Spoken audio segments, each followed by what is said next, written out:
To fa, ashe jaruma Nafisa Abdullahi ba wai iya yawon bude ido take ba, ta koma da zama dindindin a ƙasar Amerika, kamar yadda majiya ta zo mana yau ɗinnan da safiya.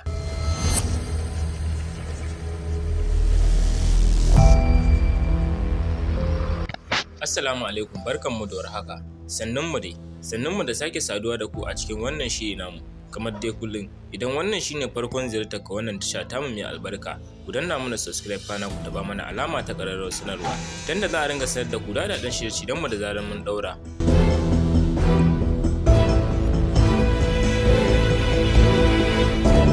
Ana ta cewa jaruma Nafisa Abdullahi za ta dawo masana'antar Kannywood, inda majiya tamu ta fito cewa wai Aminu Saira zai fara sabon series wanda ake tunanin jarumar ce kadai za ta iya wannan role din na wannan shirin.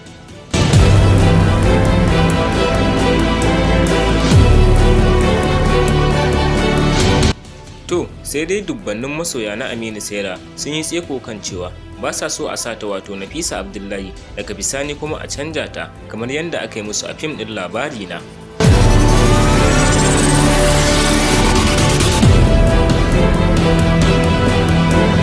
Shin me ra'ayinku, duk da cewa Nafisa Abdullahi ba wai daina fim take ba kamar yadda mutane suke faɗa saboda ƙarin kuɗin albashi ne, kamar dai in an fara fim mai dogon zango idan har ya karɓu kamar Labari Na sai ta nemi a ƙara mata kuɗi domin ci gaba da aiki, shine kawai.